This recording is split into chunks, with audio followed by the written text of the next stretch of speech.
raconte. Christophe Ondelatte. Voici une affaire criminelle de 2011 dans la région de Valence, dans la Drôme. Une affaire qui met en scène un jeune couple, Maël Combier, un beau gosse de 22 ans, et Samira Bensad, 20 ans, une fille superbe, promise à un avenir de mannequin. Je vous préviens tout de suite, dans ce dossier, il n'y a pas de cadavre. Il n'y a pas de mort. La victime a survécu, et heureusement, parce qu'on a bien failli se faire embobiner. J'ai écrit cette histoire avec Thomas Audouard, réalisation de Céline Lebras.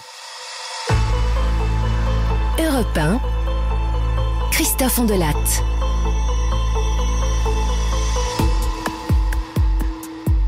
Cette histoire commence quand à Valence, dans la Drôme, fin février 2011, un patron s'inquiète pour l'un de ses employés, qui en vérité est plus qu'un employé, c'est aussi l'un de ses amis. Maël, 22 ans.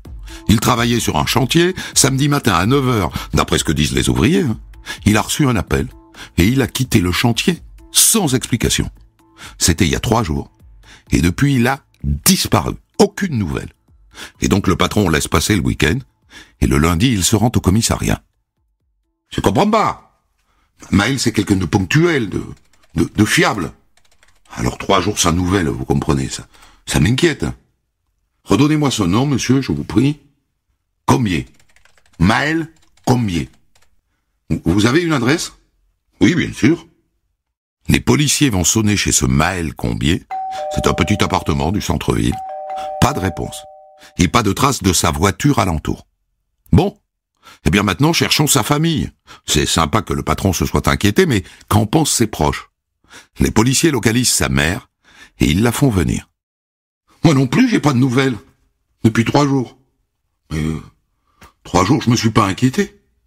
Vous dites qu'il est parti de son travail samedi? Oui, c'est ça, oui. Dites-moi, vous avez remarqué quelque chose d'inhabituel dans son comportement récemment? Oui, la dernière fois que je l'ai vu, à un moment, il s'est collé à moi en me disant « Maman, je t'aime » et en me faisant plein de bisous. On s'entend bien, hein. Mais franchement, ça lui était jamais arrivé de faire ça. Je sais pas, c'est comme si il pensait qu'on n'allait pas se revoir, quoi, que c'était définitif, que... Il a une petite amie, Maël? Oui, Samira, elle s'appelle. Et vous avez leur numéro de téléphone respectif, là, s'il vous plaît? Oui? Attendez, les voilà.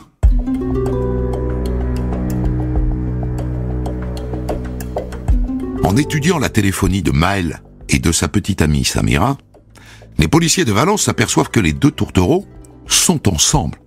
Depuis 3 jours, leur téléphone déclenche les mêmes bornes. Alors ils décident d'appeler la mère de cette Samira. Bonjour madame. C'est la police de Valence. Vous êtes bien la mère de Samira Bensad? Oui. Est-ce que vous avez des nouvelles de votre fille, madame? Je sais pas exactement où elle est, mais j'ai une copine, je crois. Je l'ai pas vue depuis samedi. Mais dites-moi ce qui se passe. Les policiers lui expliquent que d'abord sa fille entretient une relation avec un certain Maël Combier, ce que la mère ne savait pas. Et surtout que les 2 oiseaux ont disparu.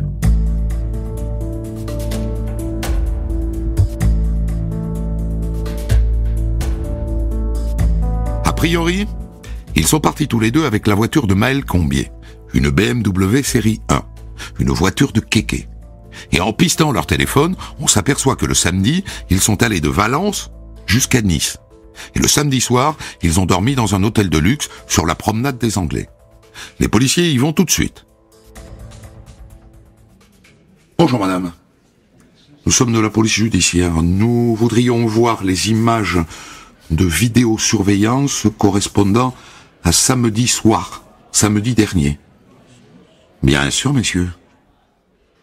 Sur la vidéo, on les voit tous les 2 entrer dans le hall en début de soirée, avant d'aller prendre possession de leur chambre.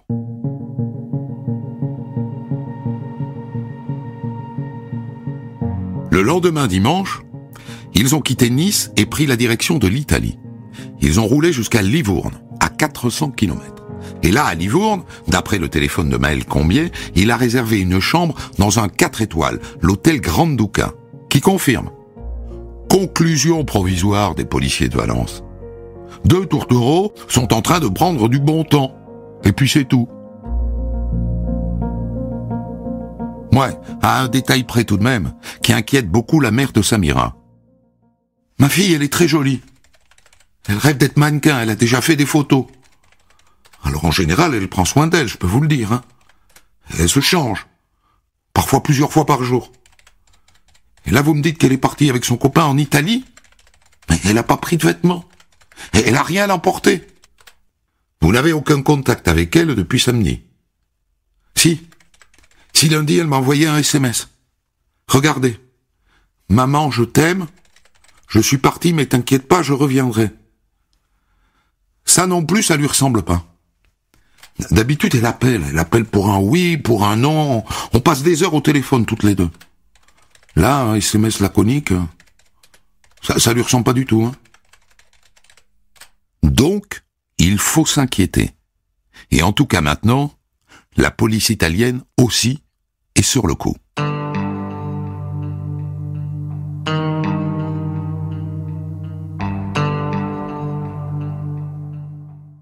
Le lendemain midi, dans la région de Imperia, en Ligurie, au nord de l'Italie, un ouvrier italien est en route pour le travail.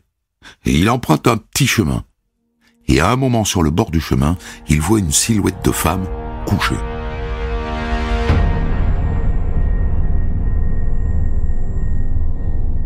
Il croit d'abord que c'est un mannequin de magasin, mais non. Il s'arrête, il descend, et il s'approche. Son ventre bouge. Elle est vivante, mais totalement inconsciente. Il alerte immédiatement les secours. Une ambulance arrive. Elle emmène la jeune femme aux urgences de l'hôpital d'Imperia. Elle a pris une balle dans la tête.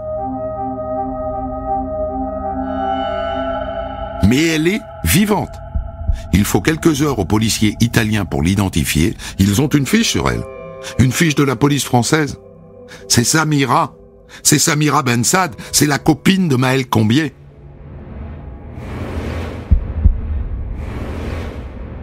La mère est prévenue, elle débarque à Imperia et elle demande le transfert de sa fille à Marseille, où à l'arrivée, on ne lui laisse pas beaucoup d'espoir.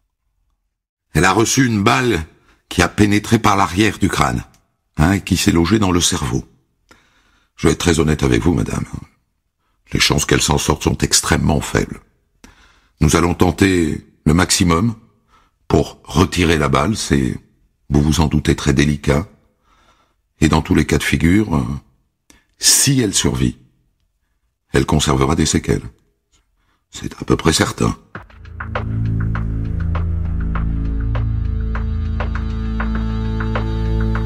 L'opération dure 10 heures. Et c'est un miracle. Elle survit. Mais quand elle ouvre les yeux, elle est incapable de parler. Elle ne reconnaît personne. Mais, qui sait ? Avec de la rééducation, peut-être qu'un jour elle pourra raconter ce qui lui est arrivé. En attendant, bien sûr, les policiers de Valence en France ont été mis au parfum, et il y en a un sur lequel ils aimeraient bien mettre la main. C'est le petit copain, Maël Combier. Jusque-là, c'était une enquête pour disparition inquiétante, maintenant c'est une tentative de meurtre. On change de braquet.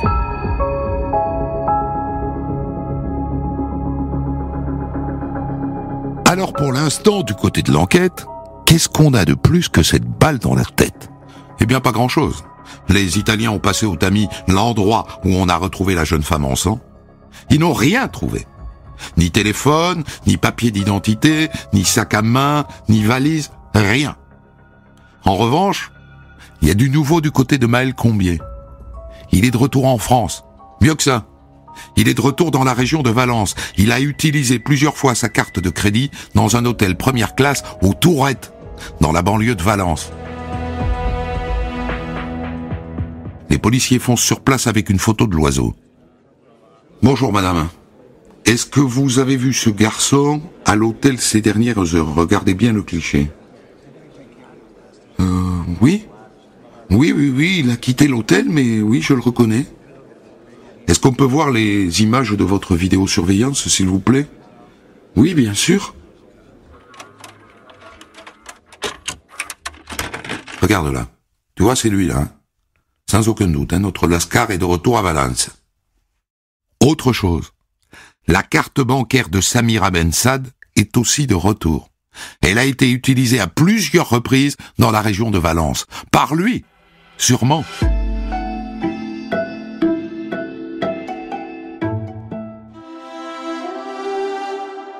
En attendant de le coincer, les policiers interrogent son entourage. Ils sont à la recherche d'un mobile. Pourquoi est-ce qu'il a tenté de tuer Samira? Et c'est là qu'ils apprennent que le couple allait mal. Si vous voulez, comme Samira, elle était jolie. Elle se faisait draguer, normal. Maël, ça le rendait fou. D'après ce que disent les amis, il s'engueulait en permanence. Et lui, l'a frappé parfois. Un soir, je me souviens, on était en boîte, et Maël, il a carrément collé une gifle à Samira, devant tout le monde. Et une autre fois, il l'a carrément brûlé avec une cigarette.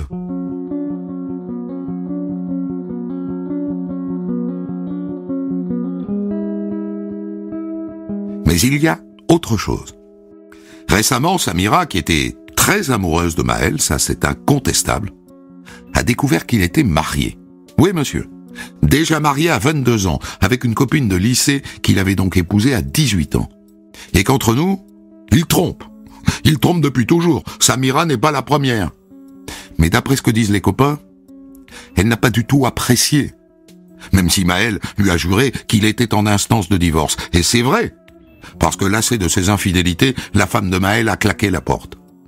Sauf qu'en perquisitionnant chez Maël, les policiers tombent sur une drôle de scène. Dans le salon, il y a un tapis de prière. Et on apprend au passage que Maël Combier s'est récemment converti à l'islam. Mais honnêtement, dans cette affaire, ça n'est pas le sujet. Mettez ça de côté, ça n'a pas d'intérêt. Autour du tapis de prière, en arc de cercle, il y a des photos, 17 photos, qui sont en fait des clichés d'échographie. Non seulement Maël Combier est marié, mais avec sa femme dont il est séparé, il attend un niard. Voilà le contexte de cette tentative de meurtre.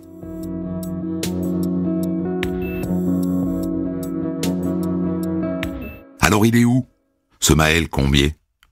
Les policiers ne vont pas le chercher bien longtemps.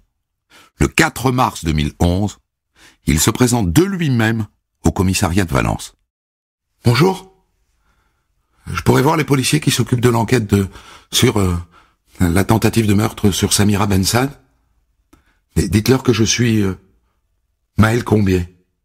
Il est immédiatement placé en garde à vue. Et en garde à vue, Maël Combier ne tourne pas longtemps autour du pot. C'est moi. C'est moi qui ai tiré sur Samira. Ça, c'est fait. Reste la question du pourquoi. J'en pouvais plus, quoi. Elle me harcelait, quoi. Pour moi, c'était qu'une aventure, une fille avec laquelle je couchais, c'est tout. Et elle prenait ça au sérieux, quoi. Elle m'appelait, je sais pas moi, 100 fois par jour, quoi. Véridique, hein. Et pourtant, elle savait qu'il était pas question que j'entretienne avec elle une relation sérieuse. J'en pouvais plus.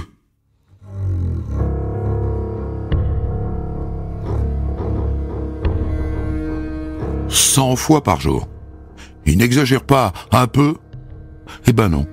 En regardant les factures détaillées du téléphone de Samira, les policiers s'aperçoivent qu'effectivement, elle pouvait l'appeler 150 fois par jour. Et même une fois, 154 fois dans la même journée. En moyenne, 1000 appels par mois. Et donc, c'est vrai, elle le harcelait. Mais est-ce que c'est une raison de lui coller une balle dans la tête? Maël Combier raconte la soirée qui a précédé leur escapade en Italie. Ce soir-là, ça allait pas du tout entre nous. C'était un vendredi soir, et on s'est retrouvés par hasard dans la même boîte. Et là, elle m'a fait une crise parce que j'étais avec une autre fille, que je l'ai embrassée, tout ça. Et à un moment, elle est sortie, et avec des clés, elle est allée rayer ma voiture. Moi, quand je l'ai découvert, je me suis énervé. Et dehors, devant la boîte, ça a dégénéré. Ça a été la bagarre générale avec ses cousins, ils voulaient me faire la peau. J'ai eu très peur, quoi. Ils m'ont vraiment menacé de mort, hein. Ils m'ont dit qu'ils avaient un flingue. Et du coup, le lendemain, d'abord je suis allé au travail, et puis j'avais trop peur, quoi. Alors je suis parti du travail et je suis allé m'acheter un gun. Dans une cité à Valence. Je m'attendais à ce qu'on me tire dessus, quoi. À n'importe quel moment. Ok. Mais ça ne fait toujours pas une bonne raison de lui tirer une balle dans la tête. Monsieur, racontez-nous ce qui s'est passé en Italie, pour que vous en arriviez à lui tirer dessus. Mais c'était un accident. Moi, je suis pas allé en Italie pour la tuer. Je suis pas non plus allé en Italie pour lui faire du mal. Je suis parti avec elle en Italie pour que ça se termine, si vous voulez. Pour qu'on se mette d'accord pour arrêter. Et puis quand on est arrivé sur les hauteurs d'Imperia, on s'est encore disputé. Et là, j'ai sorti mon arme. J'avais pas l'intention de la tuer. Je voulais juste lui faire peur. Et puis le coup est parti, quoi. Qu'est-ce que vous voulez que je vous dise? Mais c'est un accident. Pourquoi est-ce que vous lui avez pas porté secours alors, puisque c'est un accident de vous et qu'elle a survécu? Moi, je l'ai vu tomber. J'ai pris peur. J'ai repris ma voiture, je suis rentré en France. Et de retour en France, j'étais perdu.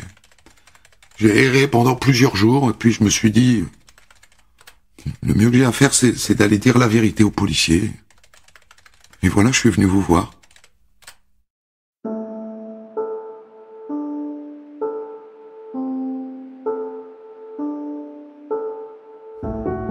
Fin de sa déclaration. Vous le croyez? Non, hein? C'est un peu facile, il se donne le bon rôle. Il a tenté de tuer cette fille, et à l'écouter, c'est lui la victime. Et puis cette histoire, selon laquelle il l'aurait amené en Italie pour rompre. Est-ce que c'est plus facile de rompre en Italie? En France, on ne peut pas rompre? Quand on veut rompre, est-ce qu'on va d'abord 2 nuits dans des hôtels 4 étoiles? Sans oublier qu'il s'est tiré avec sa carte bancaire, et qu'il l'a utilisée en plus. Maël Combier est donc mis en examen pour tentative d'assassinat, et il est placé en détention provisoire.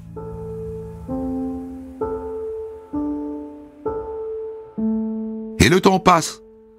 Et chaque jour, Samira fait des progrès. Et un jour, elle peut enfin parler. Difficilement, hein. Elle a encore du mal à articuler. Sa voix est très faible. Mais on commence à la comprendre. Alors 8 mois après la tentative de meurtre, les policiers sont enfin autorisés à lui poser des questions. C'est une audition très délicate. Elle est encore très fragile. Mais elle se souvient de tout. Et elle commence par le début. Le samedi 26 février, le jour où ils disparaissent tous les deux. Il est venu m'attendre en bas de chez moi. Il m'a dit il voulait me parler. Moi je voulais pas. Il a insisté, alors j'ai cédé parce que je l'aimais. Ah oui, ça je l'aimais. Et je l'ai rejoint dans sa voiture. Il m'a proposé de partir en week-end. Mais j'ai dit oui toujours parce que je l'aimais. Et là, il a pris l'autoroute. Je lui ai dit où tu vas? Il m'a dit qu'il m'amenait en Espagne. Moi je voulais pas, alors il a pris la route de Nice et après de l'Italie. Mais pourquoi est-ce que vous acceptez d'aller en Italie avec lui, mademoiselle? Mais moi j'étais toujours amoureuse. C'est pour ça. Alors sur les faits eux-mêmes, mademoiselle, comment est-ce que ça se passe? À Nice, à Livourne, ça s'est bien passé.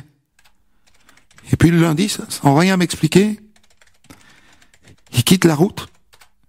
Il se met à rouler sur un petit chemin. Je lui dis, Maël, où on va? Il me dit, t'inquiète pas. Et là, on est arrivé près d'une décharge. Il a arrêté la voiture. Il est descendu. Il m'a fait descendre. Il a sorti son revolver et il me l'a collé sur la nuque. Et il m'a dit, tu vas mourir. Et moi, je lui ai dit, tire si t'es un homme. Et il a tiré.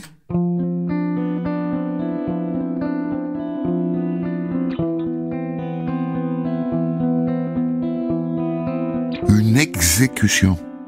Elle raconte une exécution. Ça n'a rien à voir avec sa version à lui. Ce qu'elle raconte, c'est que Maël Combier l'a amenée en Italie pour la tuer. Elle ne décrit pas un accident. Elle décrit une tentative de meurtre. Alors qui dit la vérité? Elle ou lui? C'est à l'instruction de le dire.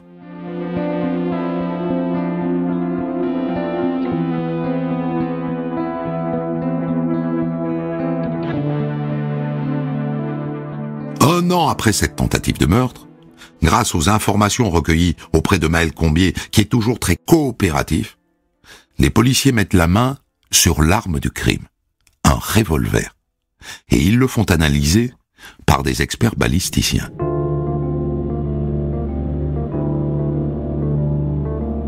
Maël Combier dit que le coup est parti par accident. Or, l'arme en question est un revolver, et un revolver, c'est comme dans les westerns. Pour que le coup parte, il faut d'abord tirer le chien, cric, et ensuite appuyer sur la queue de détente. Clic. Double manœuvre. Cric. Pan. Par ailleurs, le revolver de Maël Combier a une particularité. Il est difficile à armer. Le mouvement n'est pas fluide. Le ressort de rappel est dur. Il n'a pas pu tirer par accident. C'est ça qu'on comprend à la lecture du rapport des experts balisticiens. Il a menti. Il a voulu la tuer. Point. Et c'est la thèse que retient le juge d'instruction. C'est une tentative d'homicide volontaire. C'est une tentative d'assassinat.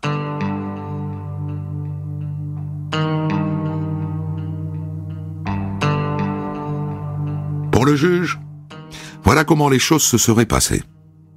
Le samedi 26 février 2011, à 9h du matin, Maël Combier quitte précipitamment son travail.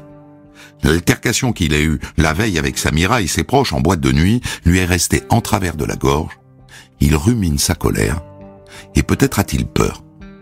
Il va d'abord retirer de l'argent liquide, et ensuite il va acheter une arme, un revolver, dans une cité proche de Valence. Et on pense que cette arme, il est d'abord allé l'essayer sur les bords du Rhône. Ensuite, il se rend en bas de chez Samira pour lui demander de discuter. Et il lui propose une virée en amoureux. Mais dans sa tête, c'est ce que pense le juge, hein. C'est très clair. Il va l'emmener en Italie pour la tuer. Pourquoi en Italie? Eh bien parce qu'il se dit que là-bas, dans un autre pays, ce sera plus discret. Avec un peu de chance, on ne pourra pas l'identifier. Et 2 jours plus tard, à Imperia, il met son plan à exécution. Et pour rassurer la mère de Samira, il lui envoie un SMS depuis le portable de sa fille. Il pense sans doute qu'il a commis le crime parfait. Et surtout, il pense qu'elle est morte. Il ne peut pas imaginer qu'elle a survécu à une balle dans la tête, tirée dans la nuque. Et donc il rentre à Valence. Et pendant 5 jours, il dort d'abord à l'hôtel première classe des Tourettes, et puis chez une copine. Et c'est là qu'il apprend en ouvrant le journal que Samira n'est pas morte. Et là il se dit, si ça se trouve à un moment elle va pouvoir parler, elle va m'accuser. Et donc il est obligé de changer ses plans. Et c'est là qu'il invente un accident, et qu'il décide d'aller voir les flics de lui-même, sans attendre d'être interpellé. Mais Samira retrouve l'usage de la parole, et elle raconte la vérité. Il a voulu la tuer. Et le plan du jeune Maël Combier a échoué. Voilà la conviction du juge à l'issue de son instruction, qui a duré 2 ans. Il est donc renvoyé devant la cour d'assises pour tentative d'assassinat, pour vol et pour escroquerie.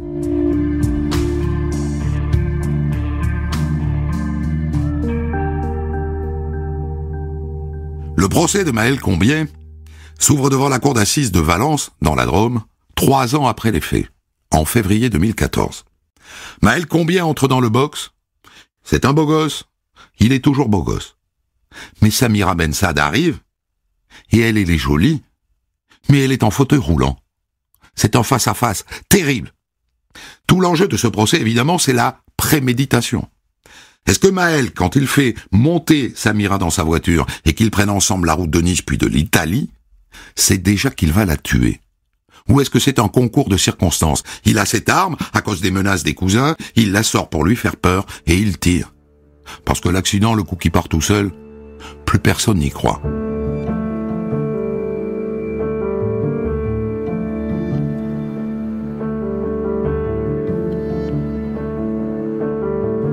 Assis dans le box, Maël Combier joue sa meilleure partition. Il est beau gosse, je vous l'ai dit. Il n'a pas l'air d'un assassin. Et donc il est gentil. Il est humain. C'est le gendre idéal. Et on a beaucoup de mal à imaginer qu'il ait voulu tuer cette fille. Beaucoup de mal. À la manière dont il s'exprime au fil des audiences, on a du mal à concevoir qu'il ait pu préméditer un meurtre. Je vous dis ce qu'ont ressenti tous ceux qui ont assisté à ce procès. Et ça va vous aider à comprendre le verdict.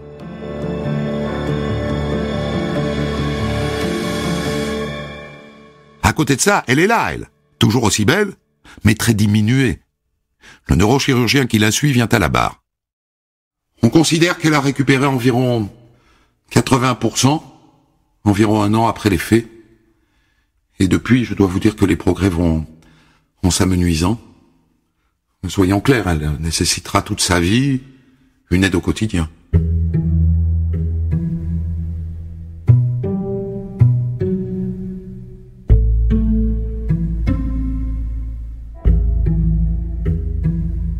La défense de Maël Combier fait témoigner ses copains qui, pour beaucoup, le connaissent depuis tout petit.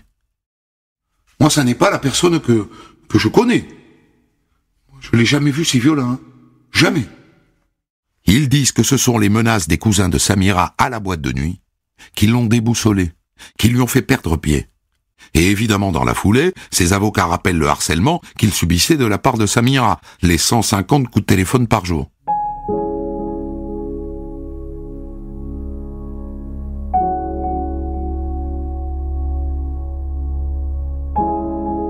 À la fin, les avocats de la partie civile plaident les premiers, Maître Château et Maître Tatiguian. Son comportement est celui d'un assassin avant, pendant et après les faits. C'est un homme habile. Il est déterminé à tuer, il l'annonce, il le fait. Le chien de cette arme ne s'est pas armé par erreur. Et puis j'ajoute le SMS envoyé à la mère, l'utilisation de la carte de crédit de Samira. Puis vient le réquisitoire de l'avocat général. Il n'est pas 100% à charge, et ça va vous aider à comprendre le verdict. C'est, je crois, la peur qui a conduit Maël Combier à s'armer. Il s'est lui-même insufflé cette peur qui va le ronger. Et c'est l'altercation du vendredi soir devant la boîte de nuit qui le met dans cet état d'énervement et de peur considérable. Bien entendu, le tir lui-même est parfaitement maîtrisé. À ce moment-là, il veut la tuer. Mais à quand remonte la préméditation? Peut-être seulement aux minutes qui précèdent, dans la voiture. Je requiers contre Maël Combier une peine de 15 années de réclusion criminelle assortie d'un suivi socio-judiciaire et d'une obligation de soins. Je vous remercie.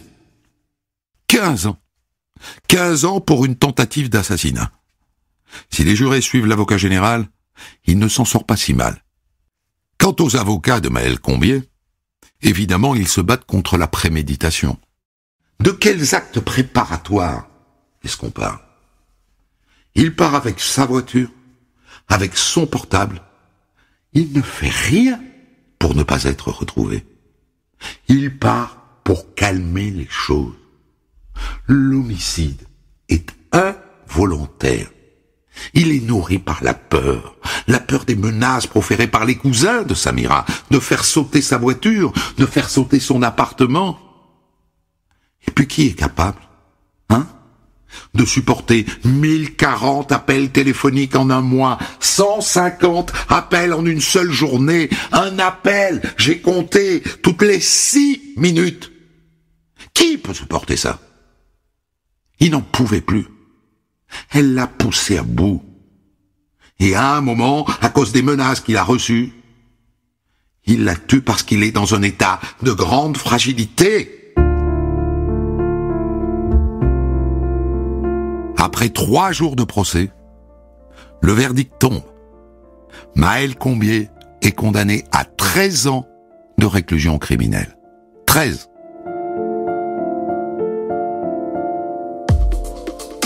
Des centaines d'histoires disponibles sur vos plateformes d'écoute et sur europe1.fr.